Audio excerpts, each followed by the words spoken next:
Hello.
So we have chapter number 2. Chapter number 1 complete అయిందమ్మా. Chapter number 2.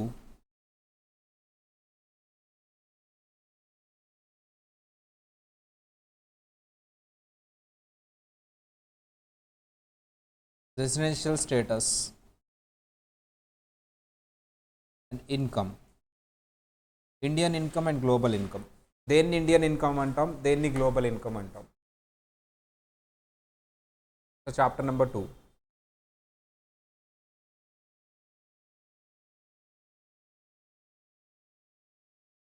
Residential status,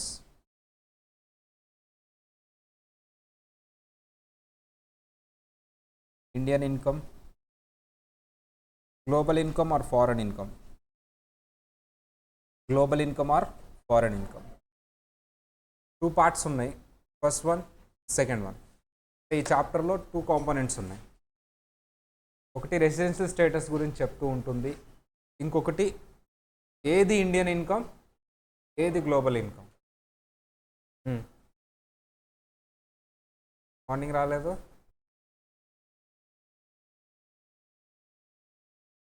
ఉంచమ్మా. ఏం చేద్దాం అబ్బాయిని?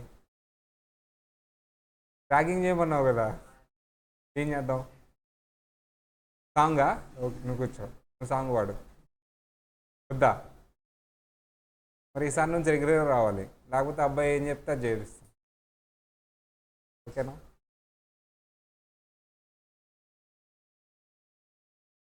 సరే, ఇంకా first residential status, next one Indian income, foreign income. First ఏది చెప్పుకుందాం, మీరు ఏదంటే అది ఫస్ట్ చెప్తాం. మీరంటే నాకు ఇష్టం కాబట్టి ఫస్ట్ ఏది చెప్తున్నాం అమ్మా? Residential status.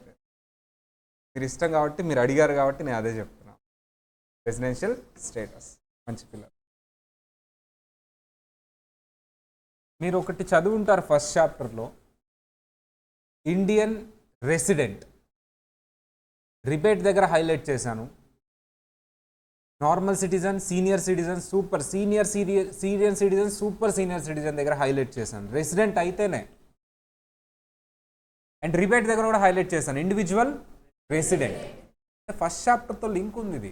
అయితే అక్కడ నేను లింక్ జస్ట్ రెసిడెంట్ అని చెప్పి వదిలేస్తాను, కానీ ఎవరు రెసిడెంటో చెప్పను. అది ఇప్పుడు చెప్పబోతున్నాను, ఎవరు రెసిడెంట్. అండ్ ఆబ్వియస్లీ ఈ చాప్టర్ ఇంట్రోలో నేను ఇండెక్స్ చెప్పేటప్పుడే కొన్ని క్వశ్చన్స్ అడిగాను. అతను షిప్ వేసుకుని వస్తాడు ఫారెన్ నుంచి, గుంటూరు ఇదిగో అని చూపించి వెళ్ళిపోతాడు. అది ఇండియన్ ఇన్కమా, ఫారెన్ ఇన్కమ్, ఇలాంటివన్నీ ఈ చాప్టర్లో వస్తూ ఉంటాయి అమ్మా. వాటికి ఆన్సర్స్ అన్నీ ఇక్కడ తెలిసిపోతూ ఉంటాయి.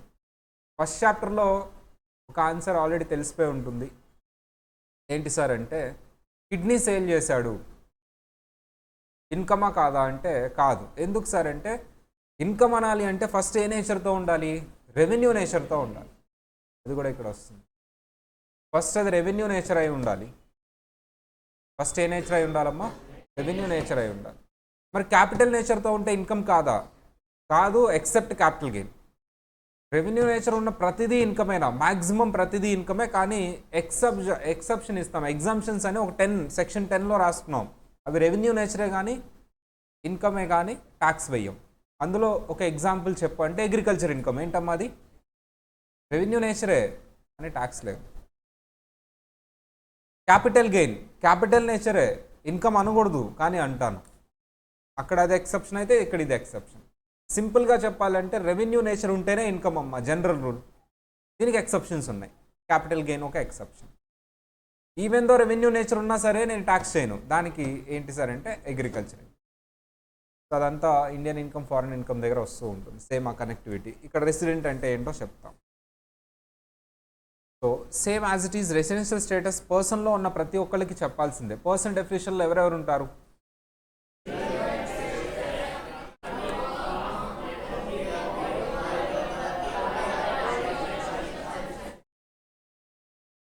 అది ఆల్రెడీ ఎగ్జామ్ కూడా రాశారు. Individual, firm, company, HF, company, local authority, AOPBOI, AZ, వీళ్ళందరికీ చెప్దాం. ఫస్ట్ ఎవరికి చెప్పుకుందాం రెసిడెన్షియల్ స్టేటస్? ఇండివిజువల్. మీరు ఏది అడిగితే అదే అనుకున్నాం, ఏది అడిగితే అదే చెప్తాను. ఇండివిజువల్ చెప్పుకుందాం ఫస్ట్, ఓకేనా? అంటే మీరు, నేను, అలా మనం. ఇండివిజువల్ రెసిడెంటా కాదా అని ఎలా కనిపెడతారు, ఏంటి కండిషన్ అనేది చెప్పుకుందాం. దాని తర్వాత రిమైనింగ్. సార్ ఇప్పుడు వరకు మనం ఏ సెక్షన్స్ చెప్పుకున్నామంటే ఇన్కమ్ ట్యాక్స్లో సెక్షన్ నెంబర్ 1 యాక్ట్ని ఎలా పిలుస్తారు, ఏంటి, ఎవరికి అప్లై అవుతుంది. సెక్షన్ నెంబర్ 2 డెఫినేషన్స్, ఇండియా అంటే ఏంటి, పర్సన్ అంటే ఏంటి, ఇలా సో మెనీ డెఫినేషన్స్ ఎక్కడ చెప్పినా అది వస్తుంది. Section number 3 previous year. Section number 4 charging section. Section number 5 income.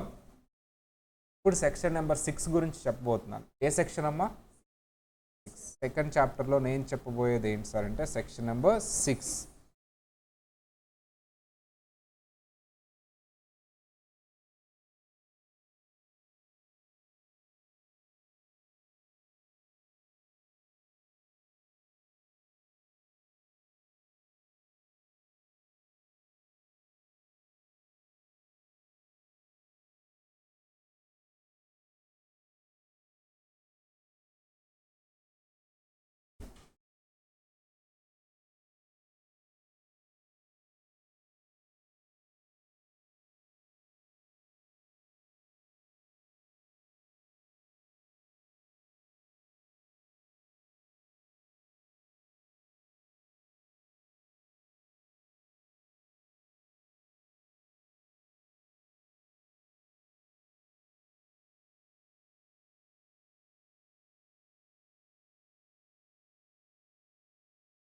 Section number 5 to section number 9 ఈ చాప్టర్లో డిస్కస్ చేస్తాం. మరి section number 1 to section number 4 ఏ చాప్టర్లో చెప్పుకున్నాం? First chapter.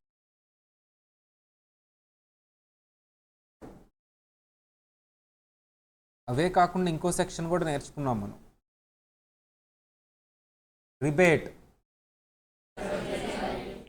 గుర్తుంటాయా section numbers? నువ్వు స్పెషల్గా గుర్తుపెట్టుకోక్కర్లేదు, ప్రాబ్లమ్స్ చేస్తున్నప్పుడు నెంబర్ ఆఫ్ టైమ్స్ రాస్తావు కాబట్టి అవే గుర్తుంటాయి.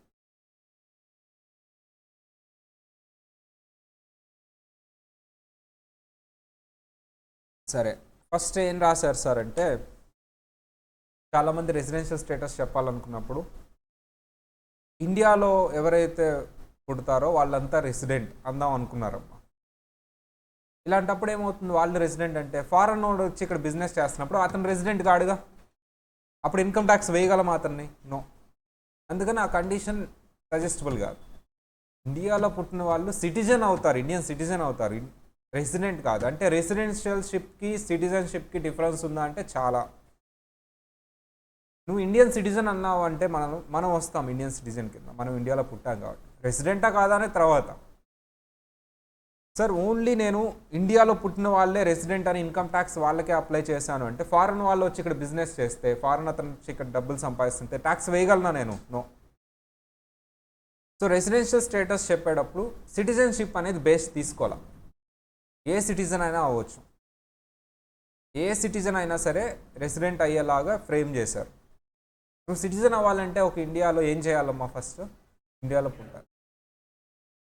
కానీ రెసిడెంట్ అవ్వాలి అంటే ఇండియాలో ఉన్నా ఇండియాలో ఉండొచ్చు, ఉండకపోవచ్చు. నువ్వు అంటే రెసిడెన్షియల్షిప్కి సిటిజన్షిప్కి చాలా డిఫరెన్స్ ఉంది. నువ్వు సిటిజన్ అవ్వాలి అంటే కంపల్సరీ ఏం చేయాలి అంట, నువ్వు Born in India. If a person stays for certain period, నువ్వు ఇండియాలో పుట్టాల్సిన అవసరం లేదు. నువ్వు కొంత పీరియడ్ ఇండియాలో ఉంటే నువ్వు రెసిడెంట్ అయిపోతావు. ఇండియాలో సిటిజన్షిప్ అవుతారా, రెసిడెంట్ అవుతారా, అంతేగాని నీకు ఆధార్ కార్డు అయితే ఇవ్వను. As per income tax resident అంటారు. నీకు అన్ని ఫండమెంటల్ రైట్స్ అవైలబుల్గా ఉంటాయి. All fundamental rights are available. ఎప్పుడు సిటిజన్ అయినప్పుడు నీకు ఆధార్ కార్డు వస్తుంది, నీకు ఓట్ వేసే రైట్. ఆధార్ కార్డు ఉందా అమ్మా అందరికీ? అవుట్ సైడ్ ఇండియా వాళ్ళకి ఆధార్ కార్డు ఇస్తామా? ఓటింగ్ పవర్ ఇస్తామా? నో. రైట్ టు స్పీచ్ ఇవన్నీ ఇస్తామా? నో. మరి నువ్వు రెసిడెంట్ అయితే నీకు ఆధార్ కార్డు ఇస్తామా? నో. అతను వచ్చి మినిమం పీరియడ్ స్టే చేస్తే నేను రెసిడెంట్ అన్నందుకు నీ దగ్గర ట్యాక్స్ తీసుకోవడానికి, అంతేగాని నీకు ఆధార్ కార్డు ఏమి ఇవ్వను. Rights are not available. Fundamental rights ఇవ్వము, నువ్వు రెసిడెంట్ అంతే. Used for the purpose of nationality, it is used for the purpose of residential status అనేది ఎందుకు యూజ్ చేస్తాను నేను? ట్యాక్స్ పర్పస్కే. నీకేమి నువ్వు రెసిడెంట్ అన్నంత మాత్రాన్ని నువ్వు వచ్చి ఇండియాలో ఓట్ వేయటం కానీ, ఆధార్ కార్డు తీసుకోవటాలు కానీ, నేను నాకు రైట్ టు స్పీచ్ ఉంది, ఇవన్నీ ఏముండవు. నేను ఎలక్షన్స్లో ఉంచుంటా, ఏముండవు. ఇండియన్ సిటిజన్కే అవి ఉంటాయి fundamental rights. In income tax the word citizen is not used. ఎందుకంటే నువ్వు సిటిజన్ అనే వర్డ్ ఇన్కమ్ ట్యాక్స్లో యూజ్ చేస్తే ఎవరి మీద మాత్రమే ట్యాక్స్ వేయగలవు? ఇండియాలో. ఫారినర్ తప్పించుకుంటాడు. అందుకని అక్కడ సిటిజన్ అనే వర్డ్ యూజ్ చేయాలి. ఏ వర్డ్ యూజ్ చేస్తారమ్మా? రెసిడెంట్ అనే వర్డ్ యూజ్ చేస్తారు. సో సార్ ఇన్కమ్ ట్యాక్స్లో సిటిజన్ అనే వర్డ్ యూజ్ చేయాలి, రెసిడెంట్ అనే వర్డ్ యూజ్ చేస్తారు. In that case we can collect tax only from the person Born in India. In case citizen అనే word use చేస్తే ఎవరి దగ్గర మాత్రమే ట్యాక్స్ కలెక్ట్ చేయగలను? నేను Born in India. The word non resident enable the department to collect tax from non resident also. Resident అనే word use చేయడం వల్ల, రెసిడెంట్ నాన్ రెసిడెంట్ అనే వర్డ్స్ యూజ్ చేయడం వల్ల ఎవరైతే ఇండియన్ సిటిజన్ కాదో వాళ్ళ దగ్గర నుంచి కూడా నేను ట్యాక్స్ తీసుకోగలను. Residential status is not equal to citizenship. నువ్వు రెసిడెంట్ అన్నంత మాత్రం నీకేం ఆధార్ కార్డు ఇవ్వను. Citizenship is not a criteria to decide residential status.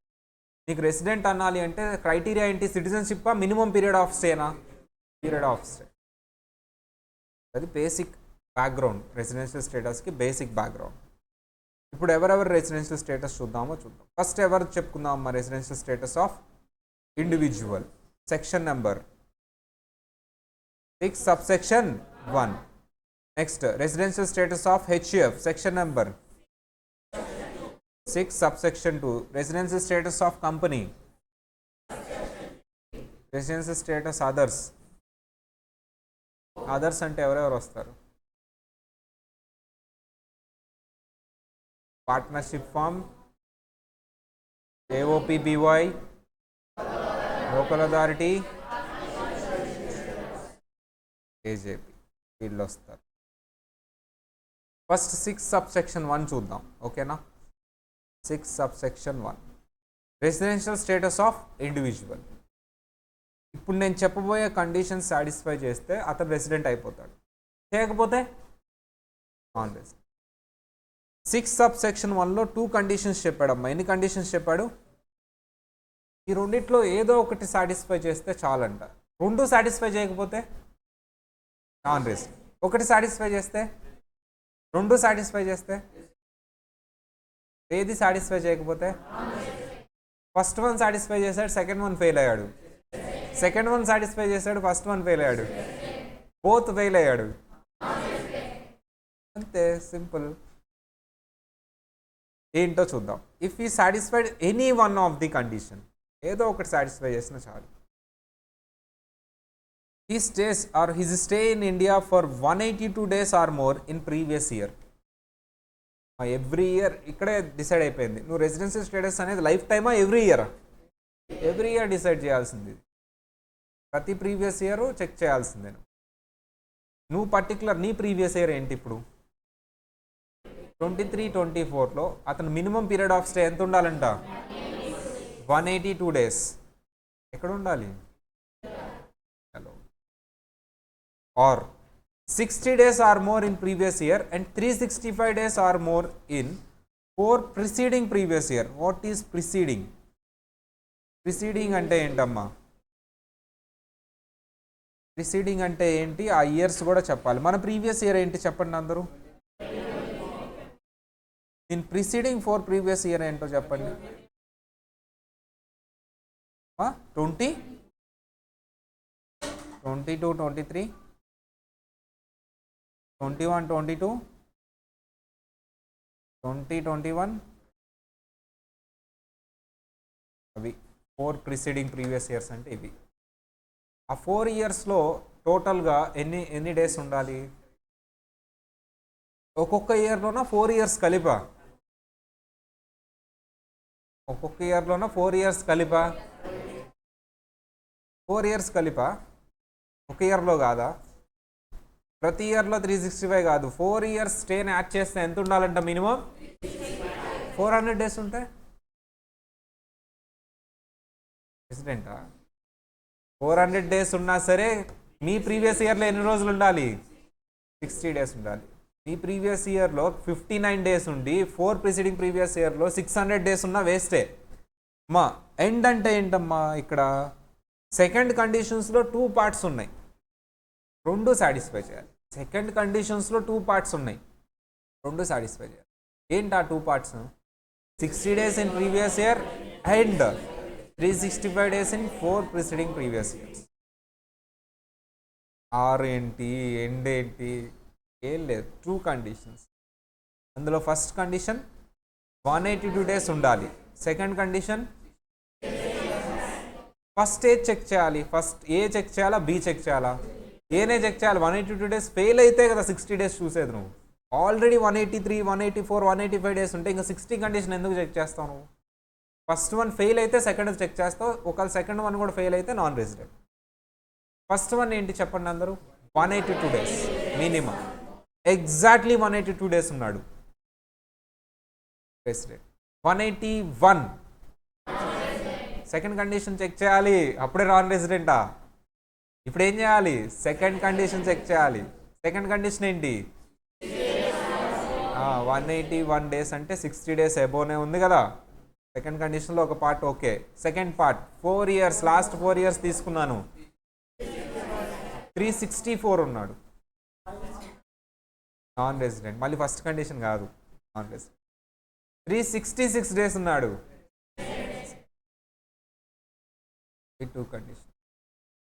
ఎక్కడ చెప్పాడు ఈ కండిషన్స్? ఇలా చెప్పాలి. As per provisions of section 6 subsection 1 of income tax act 1961, an individual said to be resident in India if he satisfies any one of the condition. So if he satisfies, దీని ముందు ఏం add చేశాను? an individual is considered to be resident in India. దాని ముందు ఏం add చేశాను? Section numbers.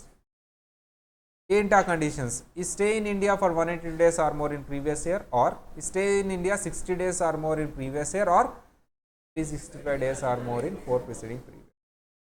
ఇదే నేను ఒక సెంటెన్స్ లాగా రాశాను, సెక్షన్ నెంబర్స్ యాడ్ చేసి. ఇది నువ్వు మగప్ చేసి రాయాలనుకున్నావా?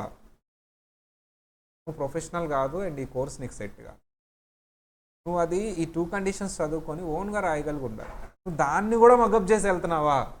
అట్లాంటప్పుడు గుర్తుపెట్టుకో, నువ్వు నైట్ 2 అవర్సే పనుకొని ఒక 6 months గట్టిగా చదివితేనే నీది అయింది.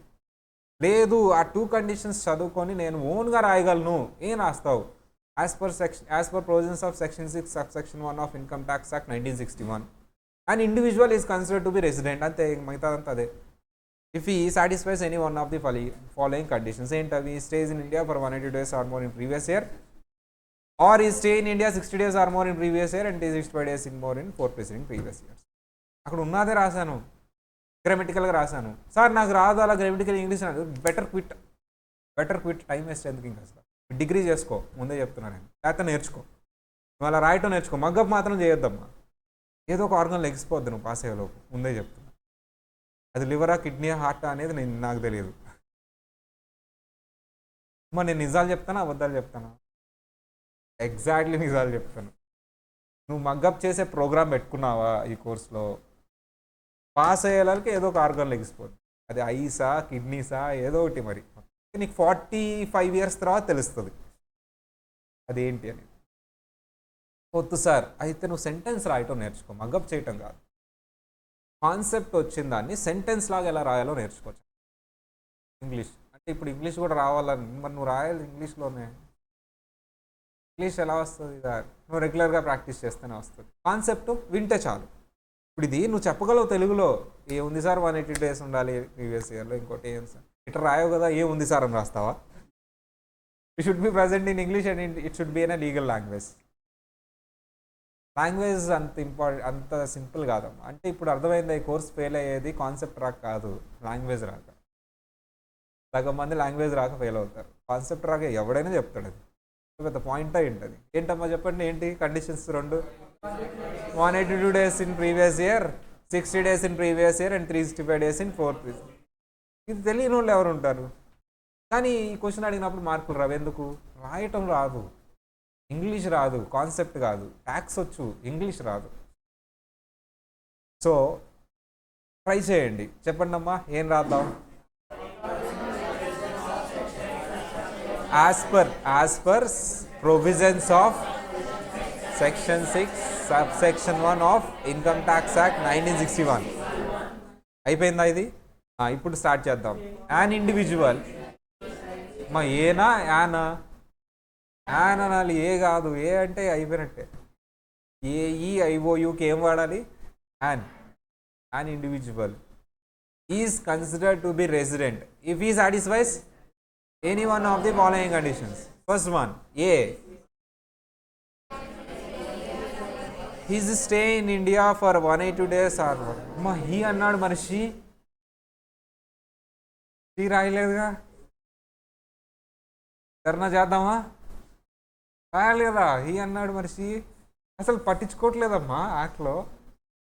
ఎక్కడ ఏ యాక్ట్లో హీ అని రాస్తారు కానీ షీ అని రాయట్లేదు. ఎందుకంట? అన్యాయం, అన్ఫేర్నెస్,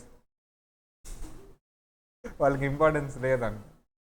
ధర్నా చేద్దాం రేపు పొద్దున అందరూ ఏం తినకుండా ఒక 1 week ఇన్కమ్ ట్యాక్స్ ఆఫీస్ ముందు కూర్చున్నాం. నేను మధ్య మధ్యలో వచ్చి చూసి వెళ్తూ ఉంటాలే. He includes she. ఇక్కడ ఏంటమ్మా? He includes she. ప్రతి యాక్ట్లో హీ రాశారంటే షీ ఇంక్లూడ్స్ కదా. హీ అసలు యాక్చువల్లీ షీ ఇంక్లూడ్స్ హీ కదా, కానీ రివర్స్లో తీసుకోమని చెప్పాడు. హీ ఇంక్లూడ్స్ షీ అంట. ఇప్పుడు మీ పేరు రాయలేదని చదవటం మానేస్తారా? అది కదా చదువుతారు. His stay in India for in previous year are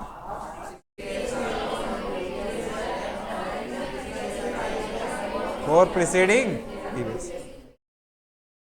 నాకు కొన్ని డౌట్స్ ఉన్నాయి, ఒక్క నిమిషం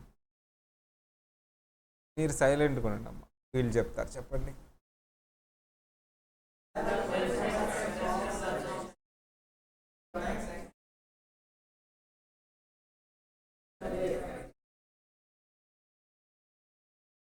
చెప్పండి అమ్మా.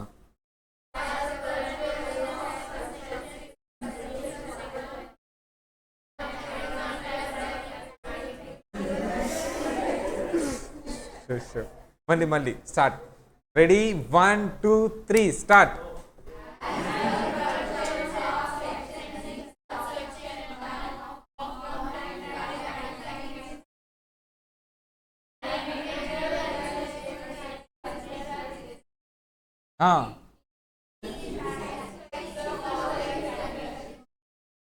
వాళ్ళు నిద్ర మొత్తం పోవాలి, అంత పెద్దగా చెప్పాలి. చెప్పండి. కండిషన్ నెంబర్ 1,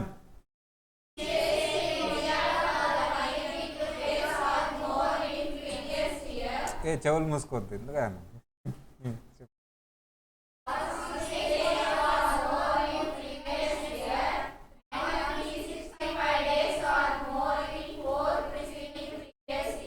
ఇప్పుడు వీళ్ళు చెప్తారు, వినండి. జాగ్రత్తగా నీట్గా టైమింగ్లో చెప్పండి. రెడీనా? Ready, 1 2 3 go.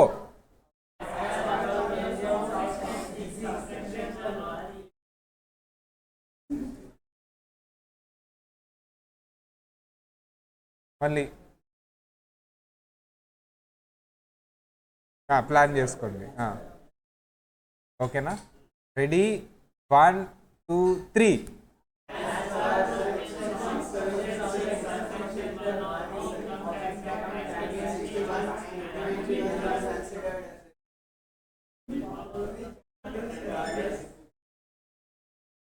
మీ వల్ల కాదమ్మా, వాళ్ళని చూసి నేర్చుకోండి. 1 టైం ఇంపోజిషన్ అందరూ, మీకు కాదమ్మా వీళ్ళకి. రేపు చెప్తారా? వదిలేద్దామా? రేపు చెప్తారంట. వాళ్ళు ఎందుకు రాస్తారు? వాళ్ళు బాగా చెప్పారు. అస్సలు వదలకూడదు, అస్సలు వదలకూడదమ్మా. సరే 2 టైమ్స్ ఇంపోజిషన్.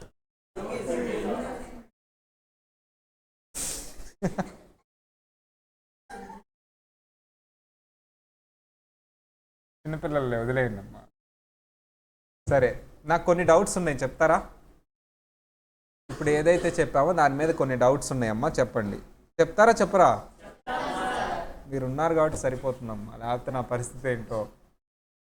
డౌట్స్ అడిగితే బయట కొడుతున్నారు, తిడుతున్నారు. మీరు కాబట్టి చెప్తున్నారు. చెప్తారుగా, మంచి పిల్లలు. నా డౌట్ ఏంటంటే, నువ్వేం చెప్పావు? 182 days ఉండాలి అన్నావు. ఎప్పుడు?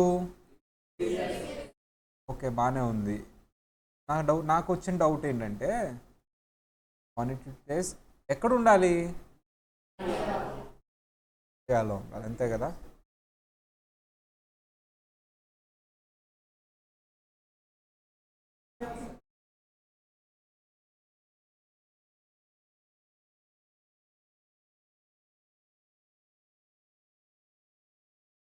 అక్కడ హిమాలయాస్ ఉంటాయి నాన్న. ఇండియా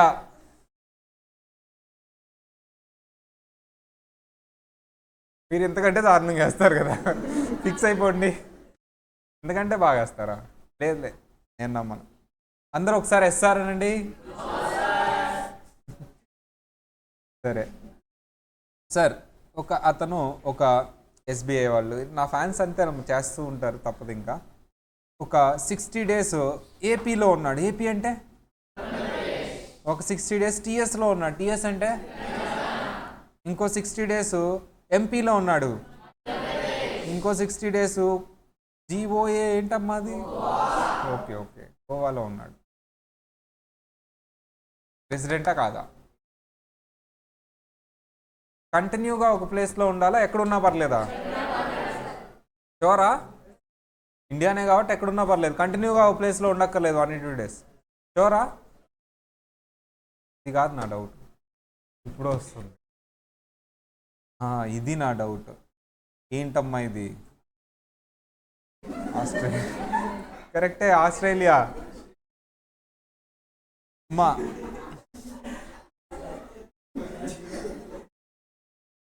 ఒక అతను అటు ఇటు తిరుగుతూ ఉన్నాడమ్మా. కొన్ని రోజులు ఆస్ట్రేలియాలో, కొన్ని రోజులు ఇండియాలో. ఇండియాలో ఒక 60 days ఉంటే మళ్ళీ ఆస్ట్రేలియాలో ఒక 60, ఇండియాలో ఒక 60, ఆస్ట్రేలియాలో ఒక 60. మొత్తం ఓవరాల్ ఇండియాలో కంటిన్యూస్గా అయితే లేడు, వెళ్ళొస్తూ ఉన్నాడు. మొత్తం కలిపి 186 వచ్చింది. ప్రెసిడెంటా కాదా? వెళ్ళొస్తూ ఉన్నాడు. ఇండియాలో ఉన్నాడు 182, కానీ కంటిన్యూస్గా లేడు, వెళ్ళొస్తూ ఉన్నాడు. పర్లేదంటారా? షూరా? కంటిన్యూస్గా ఉండక్కర్లా? సరే, అది కాదు నా డౌట్, ఇప్పుడు వచ్చేది నా డౌట్. ఇది అసలైన డౌట్.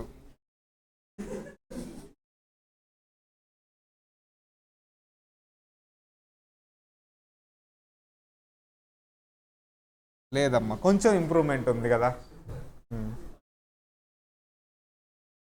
నా టాలెంట్ని తొక్కేస్తున్నారమ్మా.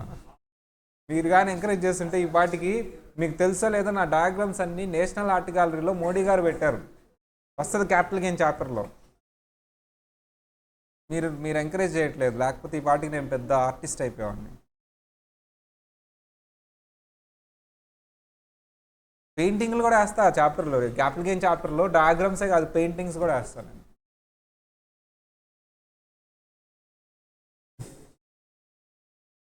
సరే, నా డౌట్ ఏంటంటే ఒక అతను ఫ్లైట్లో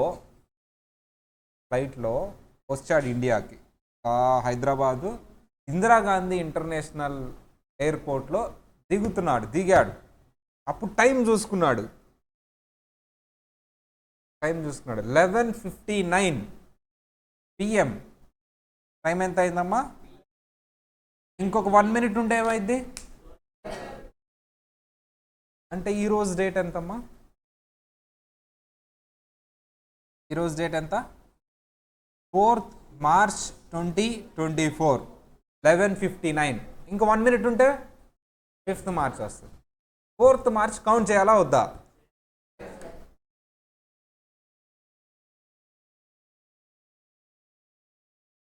వన్ మినిట్ ఉంటే కౌంట్ చేయాలా? 1 day కింద షూరా? సరే, వెళ్ళిపోయే రోజు కరెక్ట్గా 11:59కి అలా ఫ్లైట్ ఎక్కాడు. ఆ డేని కౌంట్ చేయాలా లేదా? 11:59 కాదమ్మా, 1 minute ఉండి ఫ్లైట్ ఎక్కేశాడు. కౌంట్ చేయాలా వద్దా? 1 minute ఉన్నా కౌంట్ చేయాలి. షూర్, 1 minute ఉన్నా సరే. అదేంటి డేట్ మారింది కాబట్టి ఏ కంట్రీకి కౌంట్ చేయాలి? ఇండియాకా వేరే కంట్రీకా? ఇండియాకి కౌంట్ చేయాలి. ఇది కాదు నా డౌట్. ఒక అతను పైలట్ అమ్మా, ఒక అతను. ఇతను ఏం చేస్తున్నాడు? Singapore pilot. ఇండియా నుంచే సింగపూర్ ట్రిప్ వేస్తూ ఉంటారు ఫ్లైట్, ఓకేనా? బ్రేక్ఫాస్ట్ ఇండియాలో చేస్తాడు, లంచ్ ఎక్కడ చేస్తాడు? సింగపూర్లో. మళ్ళీ డిన్నర్ ఎక్కడ చేస్తారు? ఇండియాలో. ఎన్ని కౌంట్ చేయాలి? అర్థమైందా మీకు? 2 days బ్రేక్ తీసుకుని మళ్ళీ సింగపూర్లో ఉంటారు, మళ్ళీ ఇలా తిరుగుతూ ఉంటాడు అనమాట. ఎక్కువ శాతం ఎయిర్లోనే ఉంటాడు.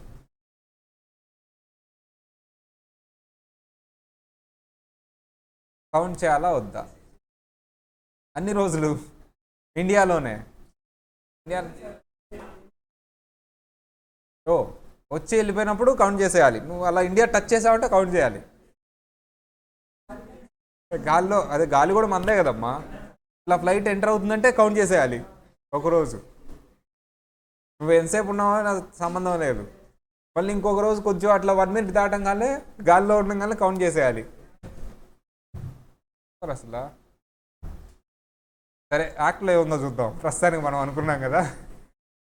So in the act the arrival date and continuous stay is not important. Continuous stay అనేది ఇంపార్టెంట్ ఏం కాదు. నువ్వు వెళ్ళి వస్తూ ఉన్నా సరే ఇండియాలో ఎన్ని రోజులు ఉన్నావో అన్ని రోజులు తీసుకో, సరిపోతుంది. Continuous stay is not important. So continuous stay in India is not important. Continuous stay in India ఇంపార్టెంటా నాట్ ఇంపార్టెంటా? స్టే ఇన్ ఇండియా అన్నాడు కానీ కంటిన్యూస్ స్టే అనలేదు. Residential status should be determined for every year. Yearly అమ్మ, life time వన్సా every year చూసుకోవాలా? Continuous stay at one place is not important. Stay in India should be seen. Continuous stay in one country is also not important. అటు ఇటు వెళ్ళొచ్చు రావచ్చు. ఓవరాల్గా ఇండియాలో ఎన్ని ఉన్నావని చూసుకోవాలి. అండ్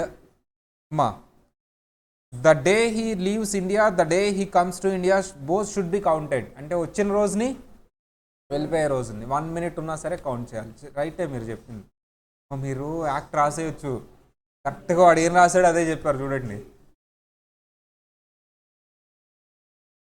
మంచి టాలెంట్ మిస్ అయిపోతున్నారు. తొక్కేశారు మిమ్మల్ని. మీరు రాసేయచ్చు యాక్ట్, అసలు ఏం లేదు. చూడండి, అసలు యాజ్ ఇట్ ఈజ్ ఉంది మీరు చెప్పింది.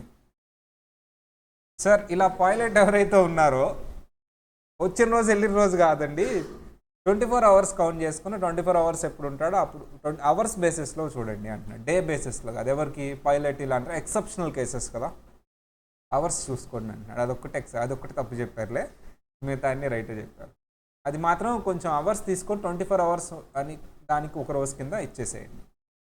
అది పైలట్ కేసెస్లో. నార్మల్ కేసు కాదు, అది ఎక్సెప్షనల్ కేసు కాబట్టి చెప్పలేకపోయారులే, మిగతా అన్ని కరెక్టే చెప్పారు. వచ్చిన రోజు వెళ్ళిన రోజు రెండు కౌంట్ చేయాలి. 1 minute ఉన్నా.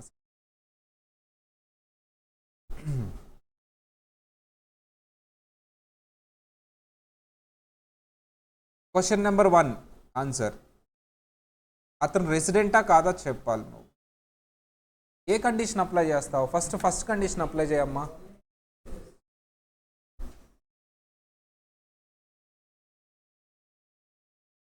ఫస్ట్ కండిషన్ అప్లై చేయమ్మా. 182 అవుతుందా?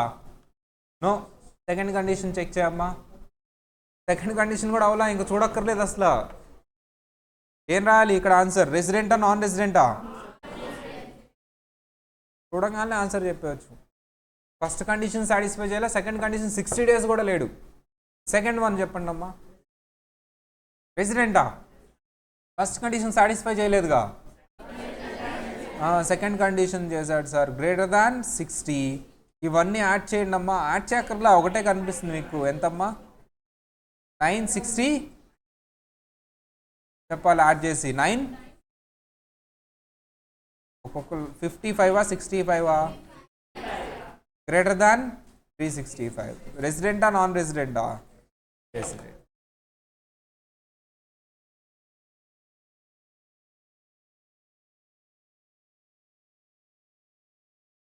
రాయాలందరూ.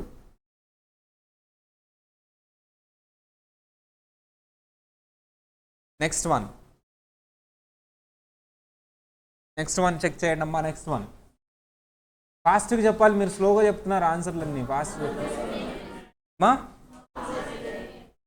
అదేంటి ఫస్ట్ కండిషన్ సాటిస్ఫై చేయలేదా? ఫస్ట్ కండిషన్ సాటిస్ఫై చేయలేదుగా. సెకండ్ కండిషన్ చేశాడు కదమ్మా 60 days. 365 days చేయలేదా? ఫైన్ అమ్మా, ఎవరే మీరు. Sir this is not greater than 365. రెసిడెంటా నాన్ రెసిడెంటా? చాలా షార్ప్గా ఉన్నారు అసలు. ఇది కూడా చెప్పండి అమ్మా. నెక్స్ట్ది రెసిడెంటా నాన్ రెసిడెంటా? అందరు చెప్పాలి, ఫాస్ట్గా చెప్పాలి. ఇటు తిరిగి నాన్ రెసిడెంట్ అనే వాళ్ళు ఆన్సర్ రైజ్ చేయండి, రెసిడెంట్ అనే వాళ్ళు ఆన్సర్ రైజ్ చేయండి. అక్కడ ట్రిక్ ప్లే చేస్తారు. నేను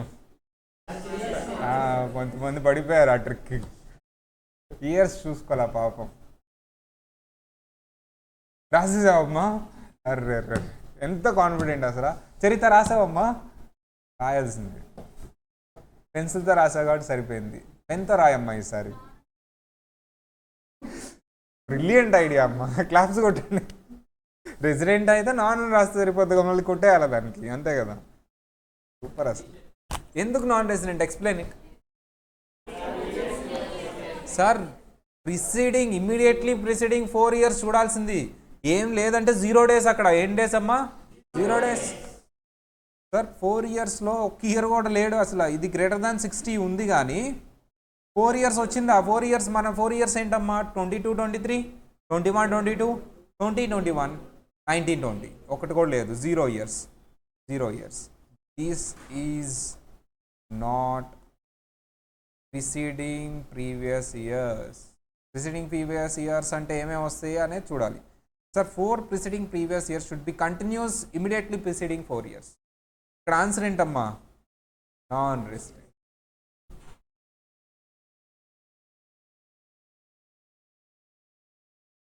చాలా షార్ప్గా ఉన్నారమ్మా అందరూ.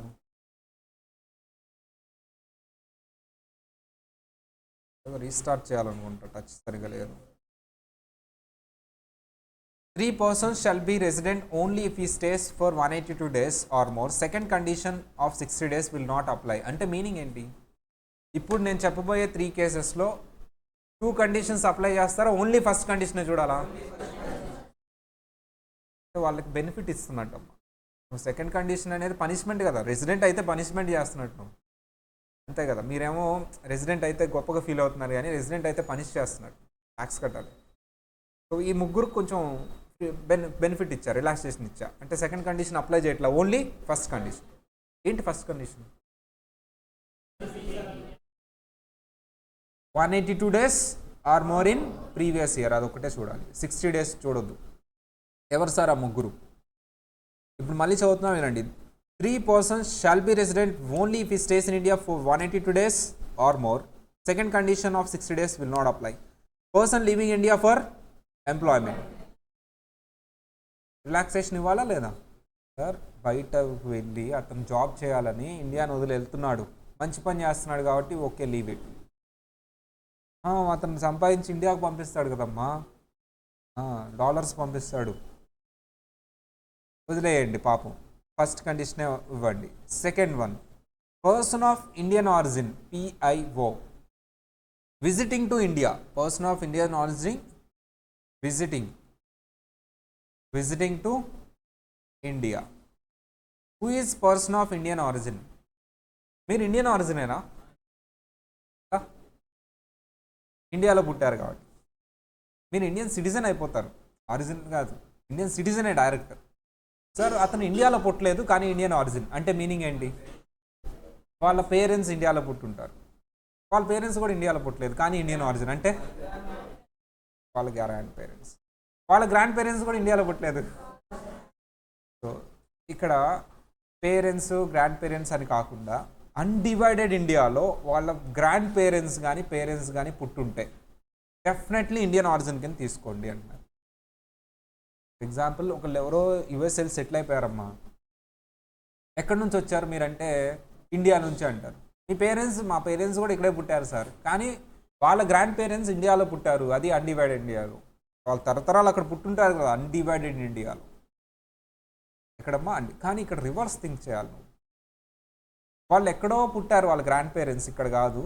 వాళ్ళు ఒక సింగపూర్ నుంచి ఇండియాకి వచ్చారు వాళ్ళ గ్రాండ్ పేరెంట్స్. ఎక్కడి నుంచి వచ్చారమ్మా? అప్పటికి ఇండియా డివైడ్ అయిపోయింది, పాకిస్తాన్ ఇండియా. ఇప్పుడు చెప్పండి, వాళ్ళ గ్రాండ్ పేరెంట్స్ ఇండియాలో అన్డివైడెడ్ ఇండియాలో పుట్టినట్టు తీసుకుంటాను నేను? నో. వాళ్ళ గ్రాండ్ పేరెంట్స్ అంతా సింగపూర్లో పుట్టారు, వాళ్ళు ఇండియా డివైడ్ అయిన తర్వాత ఇక్కడికి వచ్చి సెటిల్ అయిపోయారు. They are not Indian origin. అంటే అన్డివైడెడ్ ఇండియాలో మీ గ్రాండ్ పేరెంట్స్ ఉంటేనే. గ్రాండ్ పేరెంట్స్ అంటే జస్ట్ మీ తాతయ్య కాదమ్మా, వాళ్ళ తరాలు కూడా.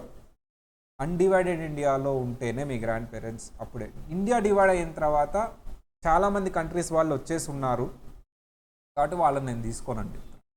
మీరు ఇండియన్ ఆరిజిన్ కింద రారు అని చెప్తాను. గ్రాండ్ పేరెంట్స్ ఎక్కడ పుట్టుండాలమ్మా?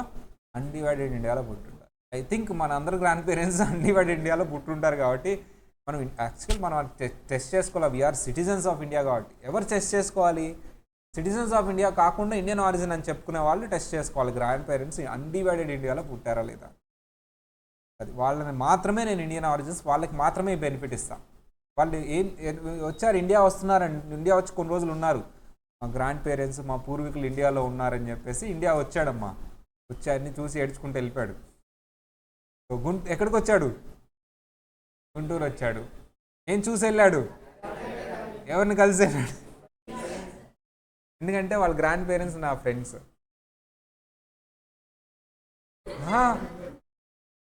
Great grand parents my classmates.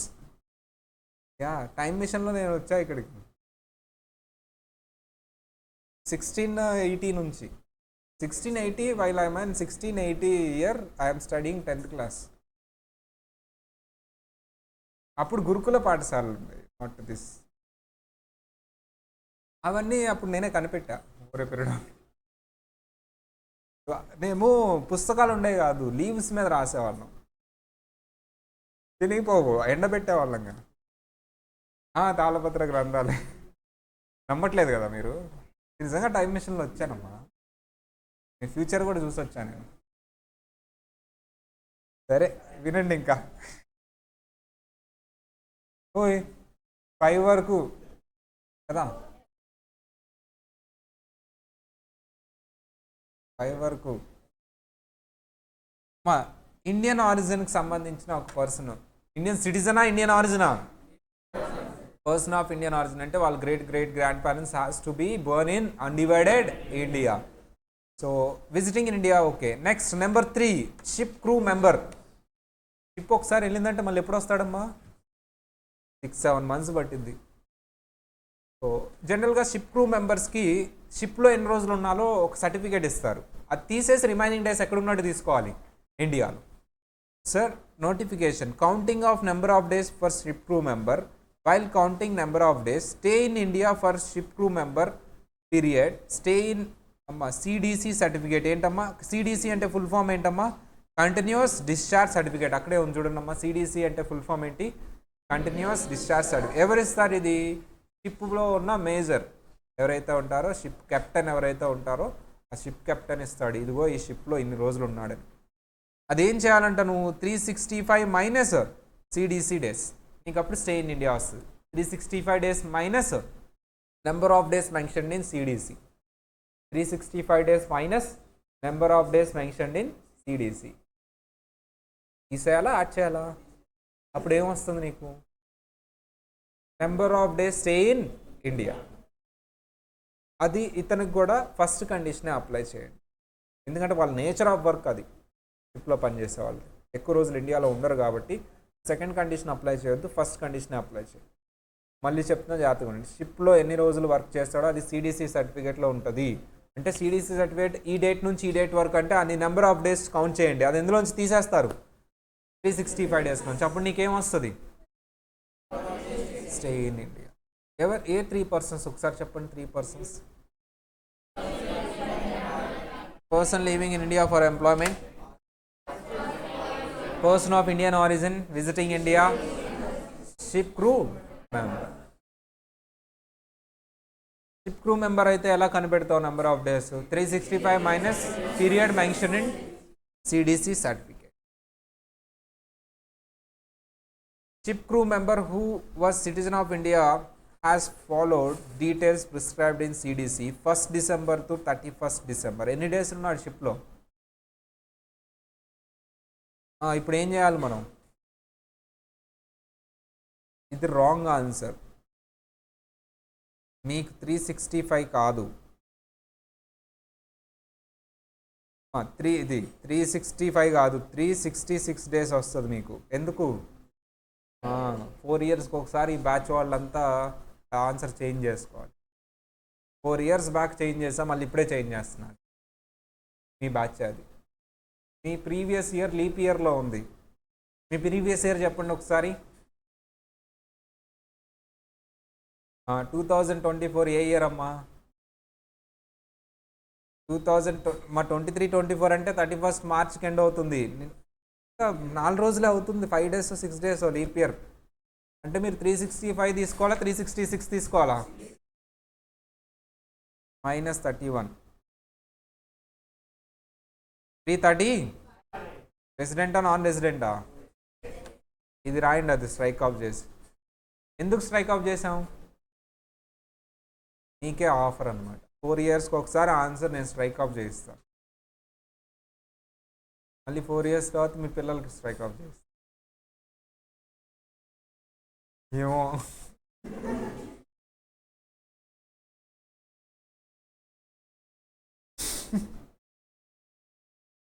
వచ్చినా ఇక్కడ కూర్చుంటారా?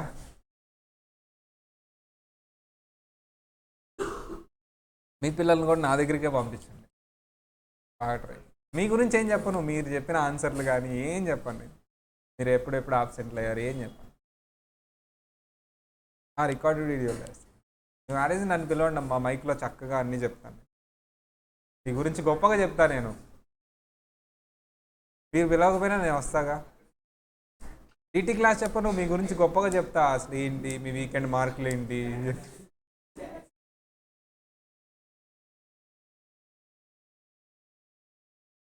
పిలవండి, నన్ను పిలవండి. ఇది షిప్ క్రూ మెంబర్కి సంబంధించిన అప్డేట్. నెక్స్ట్, ఇప్పుడు ఈ క్వశ్చన్ ఉంది కదా, ఫస్ట్ వన్, ఎగ్జాంపుల్ నెంబర్ 1. ఇది ఎలా రాయాలి అనేది చెప్తాం. ఆన్సర్ నాన్ రెసిడెంట్ అని రాస్తే హాఫ్ మార్క్ వేస్తాడు. ఎన్ని మార్క్స్ అమ్మా? వాడు ఇచ్చింది 4 మార్క్స్కి. మరి ఎలా రాయాలో ఇప్పుడు చూద్దాం. ఇది ఫస్ట్ వన్, ఓకేనా? అంటే ఈ చాప్టర్ మొత్తం రైటింగే, థియరీ చాప్టర్ ఇదంతా. మెయిన్ బుక్ ఓపెన్ చేయండి, చాప్టర్ హెడ్డింగ్ పెట్టండి.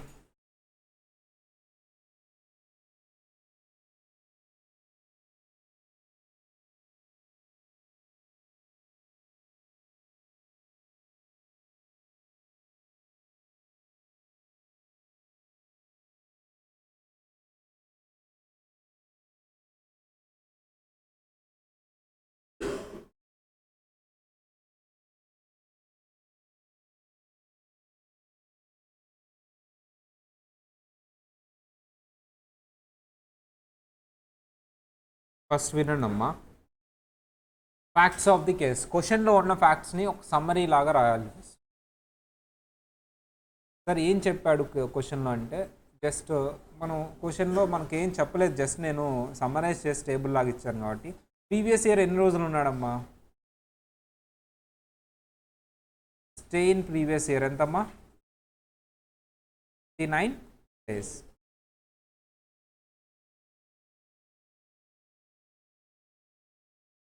Stay in preceding previous years ఏంటమ్మా? And stay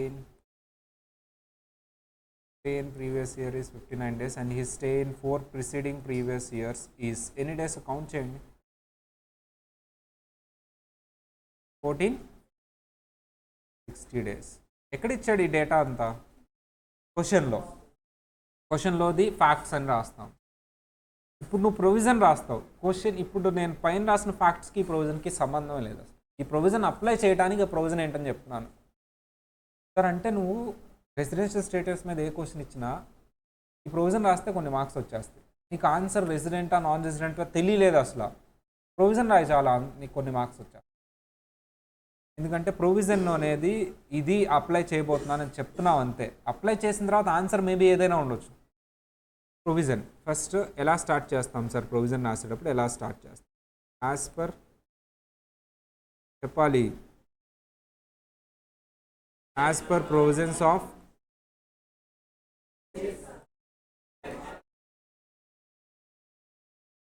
income tax act 19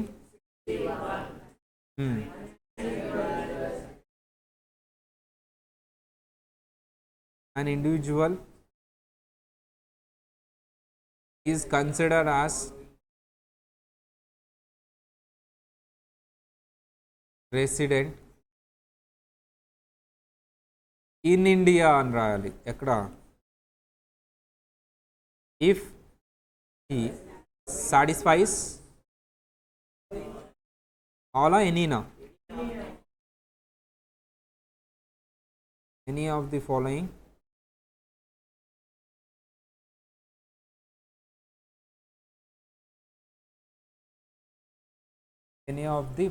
condition. ఓకేనా? ఇక్కడ వరకు రాయండి అందరూ.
అయిపోయిందా?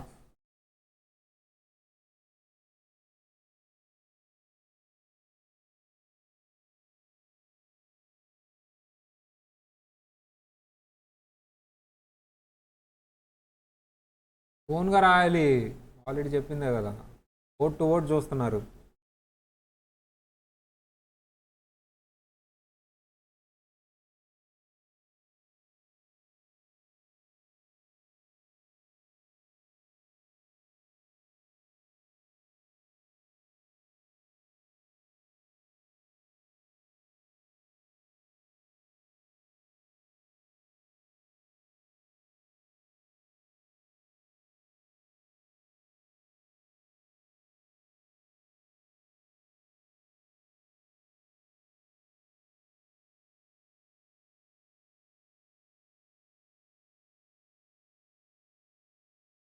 ఏ, stay in India for 182 days or more.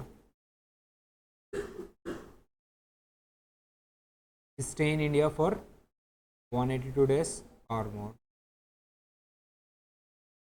Or B, stay in India for 60 days or more and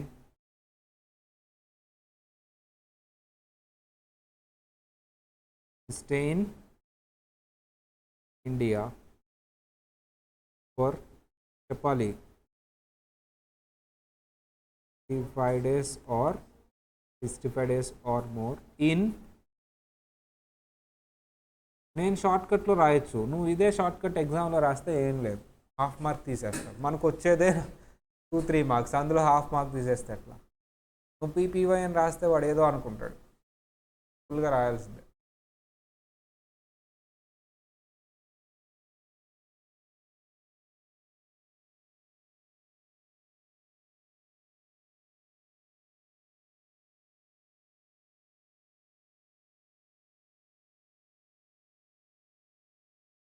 ఇక్కడ వరకు రాయాలి అందరూ.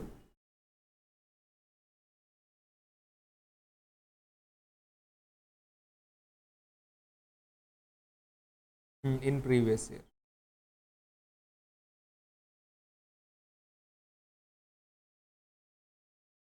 ఇక్కడ కూడా ఇన్ ప్రీవియస్ ఇయర్ అమ్మా, in previous year. In previous year 182 days or more in previous year, 60 days or more in previous year. అయిపోయిందా ఇక్కడ వరకు? ఇప్పుడు ఇక్కడ జాగ్రత్తగా వినండి అందరూ. If he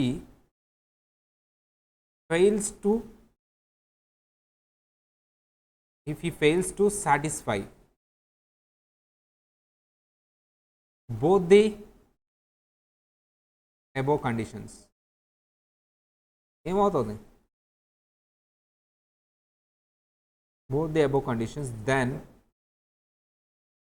he is considered as చెప్పాలి నాన్ రెసిడెంట్. ఇలా కంప్లీట్గా ఇప్పుడు అర్థమైందా ఎందుకు ప్రొవిజన్ రాస్తే మార్క్స్ వేస్తాడని? నువ్వు ఇంత రాసావు, ఇలా రాసావు అంటే ఎవడు మార్క్ లేడమ్మా, హాఫ్ మార్క్స్ దీనికే ఉంటాయి. ఇట్లా కాకుండా 182 days in India, 60 days in India ఏం రాస్తే ఏం వేయడు, అయిపోయింది ప్రొవిజన్. సో స్టూడెంట్ ఏం చేస్తాడు, నాకు కాన్సెప్ట్ వచ్చు, డీటీ వచ్చు, ఎగ్జామ్లోకి వెళ్ళి 182 days in India, 60 days in India, 65 days in previous year, 4 present అని రాసి వచ్చి ఫుల్ మార్క్స్ ఎక్స్పెక్ట్ చేస్తాడు. చేస్తాడా వేడా? బయటకు వచ్చి కామెంట్ చేస్తాడు, ఏ వేస్ట్, సీఎంఏ వేస్ట్, కరెక్ట్ రాసిన మార్క్స్ వేయరు, కావాలని ఫెయిల్ చేస్తారు. ఆ మాటలు విని మీరు ఇన్ఫ్లుయెన్స్ అయిపోతారు, అవును కరెక్టే అని. ఇట్లా రాయి చేస్తాడు.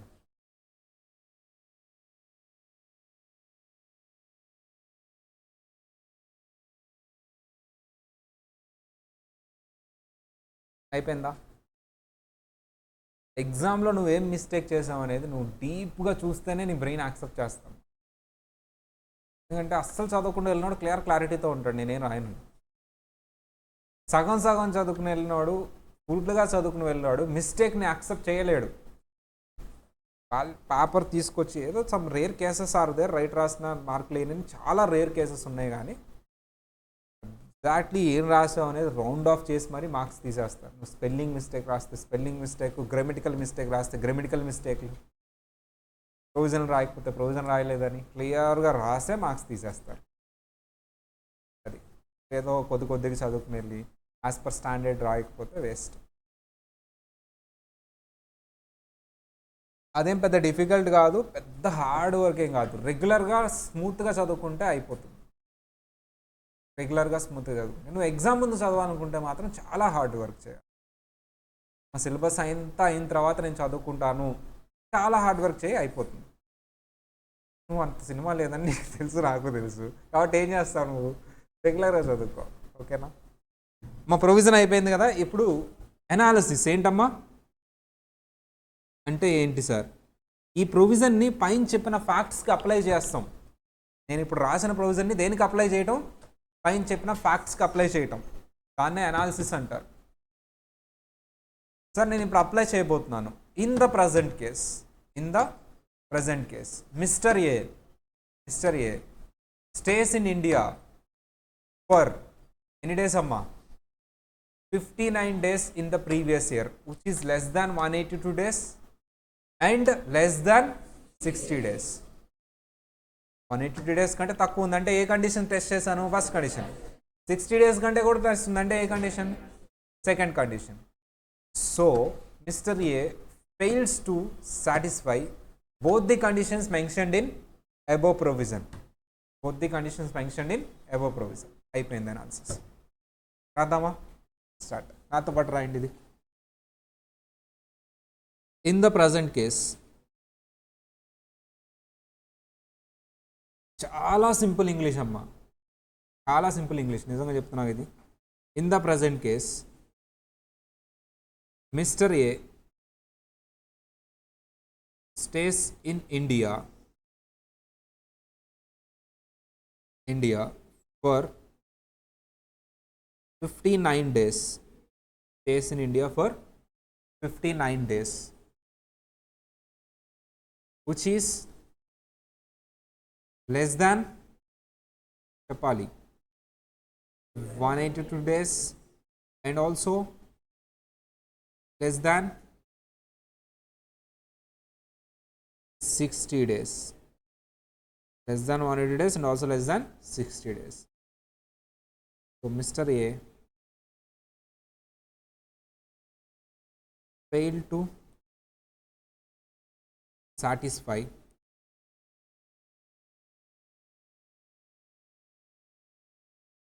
both the condition,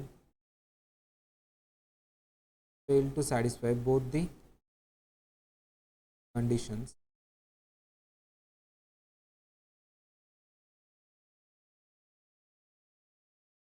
mentioned above provision. Both the conditions mentioned in above provision. అయిపోయింది అనాలిసిస్.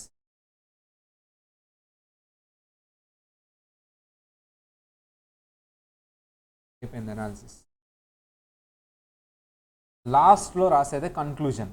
అంటే అనాలిసిస్ రిజల్ట్ని చెప్తున్నాను. కన్క్లూజన్లో ఏం చెప్తాం? Mister A is non resident, therefore mister A is non resident is the conclusion. అర్థమైందా?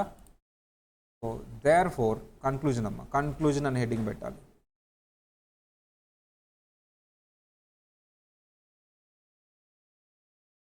దేర్ ఫోర్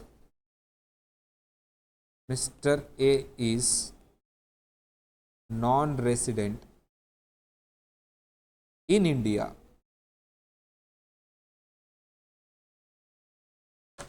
ఇలా ఓన్గా రాయగలిగి ఉండాలి. నువ్వు ఇది మగ్గప్ చేసి వెళ్తా నేను ప్రోగ్రామ్ పెట్టుకున్నావా? అయిపోయింది ఇంకా.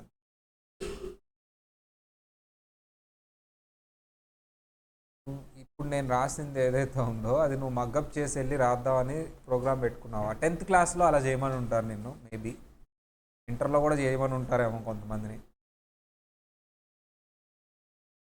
ఇప్పుడు ఇక్కడ ఆ ప్రోగ్రామ్ పెట్టుకుంటే మాత్రం అవుట్ అయిపోయినట్టు. నేనేదో ఇప్పుడు గుర్తొచ్చింది, ఇప్పుడు రాశాను అంతే. కథ కీతో 80% మ్యాచ్ అయింది. నీకు ఇచ్చే కీ ఉంటుంది కదా ఆన్సర్ షీట్ కీతో, ఎందుకు మ్యాచ్ అయింది సార్ అంటే ఆ ప్రొవిజన్ ఎవడు రాసినా అదే రాయాలి, ఆ పదాలే వాడు రాయాలి. అందుకని నేను కాన్ఫిడెంట్. నేను మగ్గప్ చేశానంటారా, ఓన్గా రాసి ఉంటానా? రాసు, నువ్వు అలా రాయాలి ఓన్గా. ఇప్పుడు మేము మగ్గప్ చేయలేదు. ఇప్పుడు ప్రొవిజన్ ఓడింగ్స్ చూసుకుందాం. Stay, his stay, satisfies, consider, ఇలా ఓడింగ్స్ చూసుకుందాం అంతే. ప్రొవిజన్ యాజ్ పర్ అని స్టార్ట్ అవ్వాలి, ఇలాంటివి చూసుకున్నాం అంతే. అది ఎలా తెలిసింది నీకు అంటే ఆ ఓడింగ్స్ 2-3 ఆన్సర్స్ చదివినప్పుడు మాకు అర్థమైపోయింది, ఓహో ఇలా రాయాలా గ్రామటికల్గా, ఓడింగ్స్ ఇవి వాడాలని. 4th ఆన్సర్ 5th ఆన్సర్ మేము చూడక్కర్లా, ఆన్సర్ ఏంటో తెలుసుకుంటూ వెళ్ళిపోతాం అంతే. ఎందుకంటే అది ఎలా రాయాలో ఆల్రెడీ తెలిసిపోయింది నాకు. యాజ్ ఇట్ ఈస్ ప్రింట్ వేద్దాం, అప్పుడే నేను ఎగ్జామ్ హాల్కి వెళ్తాను. ఎప్పుడు వెళ్తావు ఎగ్జామ్ హాల్కి? నువ్వు వెళ్ళవు, సిఎస్ఈఎంఏలో వెళ్ళవు నువ్వు. నేను యాజ్ ఇట్ ఈస్ ప్రింట్ వేద్దాం అనుకోను, నేనని కాదు, ఎవరైనా క్వాలిఫై అయిన వాళ్ళు 85 to 90% మ్యాచ్ చేయాలా రాస్తాను, అది ఓన్గా రాస్తాం. అప్పుడు వెళ్తాం ఎగ్జామ్ హాల్కి. ప్రతిదీ యాజ్ ఇట్ ఈస్ ప్రింట్ వేసి రెండోసారి కళ్ళు మూసుకున్నా అని బట్టి కొట్టి వెళ్ళామనుకో ఏం ఉండదమ్మా, అస్సలు వర్కౌట్ అవుతుంది. ఇక్కడ ఓన్గానే రాయాలి. నువ్వు రాయగలవు, కరెక్టే కదా. నెక్స్ట్ ట్రై చేయి, చూద్దాం, చేయండి అమ్మా. ఏం లేదమ్మా, సింపుల్. నెక్స్ట్ ఇది నేను చెప్తాను, మీరు రాయండి, జస్ట్ ఎక్స్ప్లెయిన్ చేస్తాను నేను. నెక్స్ట్ ఇది రెసిడెంట్ వచ్చింది answer. Facts of the case ఏం రాస్తానో చూడండి, జాగ్రత్తగా వినాలి అందరూ, తర్వాత రాయండి. ఫ్యాక్ట్స్ ఆఫ్ ది కేస్ ఏం రాస్తాను సార్ అంటే జాగ్రత్తగా వినాలమ్మా అందరూ. హియర్ మిస్టర్ ఏ అనుకుంటున్నా, ఏం చెప్పలేదు కాబట్టి. Here mister A stays in India for 72 days or more and stays in India for 955 days in the 4 preceding previous years. అంటే క్వశ్చన్లో ఉన్నది రాస్తా as it is. Facts of the case, provision as it is అమ్మా. నేను ఇప్పుడు ఏదైతే రాసానో అదే మారుతుందా ప్రొవిజన్? అసలు ఆన్సర్స్తో సంబంధం లేకుండా ప్రతి ఆన్సర్లో కామన్గా ఉండేది ఏంటమ్మా? ప్రొవిజన్. నీకు ఆన్సర్తో సంబంధమే ఉండదు దీంట్లో. అంటే నువ్వు ఆన్సర్ తెలిసినా తెలియకపోయినా ఏది రాసేసి వచ్చేయచ్చు, ప్రొవిజన్. అది రెసిడెన్షియల్ స్టేటస్ అని తెలిసిందంటే ప్రొవిజన్ రాసి వచ్చాయి, సగం మార్కులు వచ్చేస్తాయి నీకు. అది డిటీజీ, జిఎస్టీ, ఇన్కమ్ ట్యాక్స్లో ఉండే. అందుకని అందరికీ 40s 50s వచ్చేది ఈ సబ్జెక్ట్లో, ఊరికే కాదు. ఆన్సర్ వచ్చినా రాకపోయినా ప్రొవిజన్ రాసి వస్తారు అంతే. కానీ కాస్టింగ్, ఎఫ్ఎం ఇట్లా కాదు, అకౌంట్స్ కాన్సెప్ట్ తెలిసినా సరే ఏం అక్కడ ఆన్సర్ తెప్పిస్తేనే మార్కులు.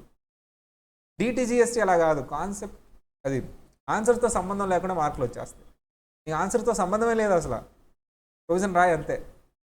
మేబీ ఆ ప్రొవిజన్ అప్లై చేసిన తర్వాత ఆన్సర్ ఎస్ అవ్వచ్చు, నో అవ్వచ్చు, అంతే ఉంటుంది మొత్తం subject.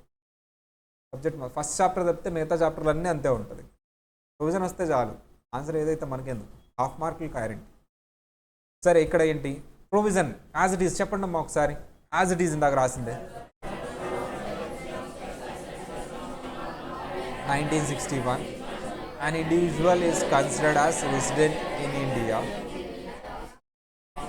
stay in India for 182 days or more in previous year, or is stay in India 60 days or more in previous year and 365 days or more in 4 preceding previous years. If he fails to satisfy both the conditions, then he is non-resident in India. అయిపోయింది provision. ఇప్పుడు analysis జాగ్రత్తగా వినండి. Analysis ఇదే. Mr. A stays in India for 72 days, which is less than 182 days, but more than 60 days. Is less than 182 days, but more than 60 days. And he stay in India for 955 days in 4 preceding previous years, which is more than 365 days. చూసారా, ఈ డేస్ని దేంతో link చేస్తున్నాను, దేన్ని link చేస్తున్నాను, ఫ్యాక్ట్స్ని ప్రొవిజన్ని link చేస్తున్నా. మీరు అది link చేస్తూనే రాస్తున్నా, మీరు అంతకుమించి నేనేం చేయట్లేదు. ఫ్యాక్ట్స్ని ప్రొవిజన్ని లింక్ చేస్తూ రాస్తున్నా. So but more than 365 days అయిపోయింది analysis. Conclusion, mister A is analysis ఇంకా కావాలి సార్. ఈ సాటిస్ఫైస్ ఎన్ని కండిషన్ అమ్మా, అక్కడ ఫుల్ స్టాప్ పెట్టేసి ఏ కండిషన్, ఈ satisfies second condition in the above mention provision. అయిపోయింది, ఇంకా సెకండ్ కండిషన్ సాటిస్ఫై చేశాడు. కన్క్లూజన్ ఏం చెప్తారు, mister A is resident in India.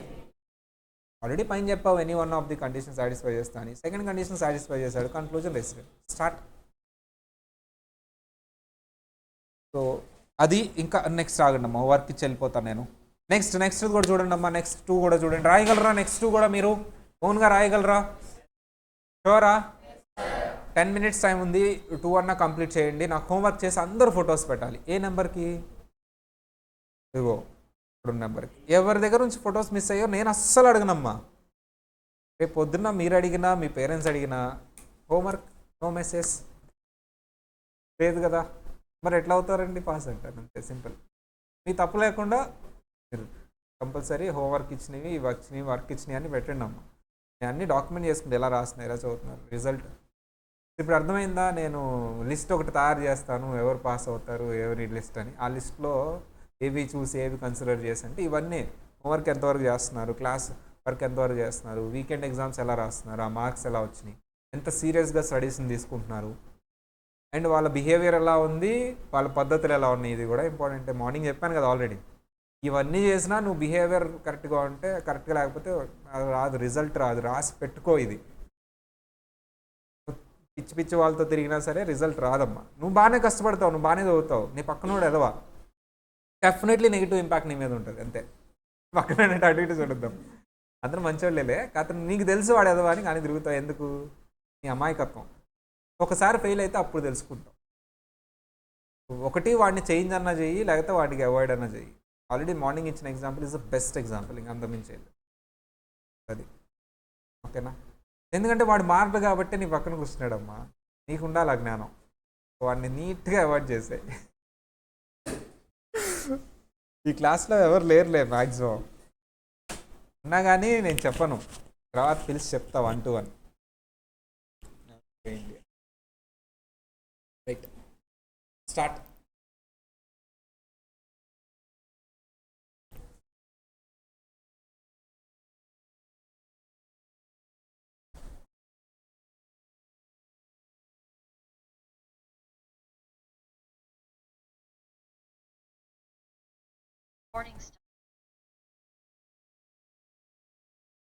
Photos పెట్టాలి.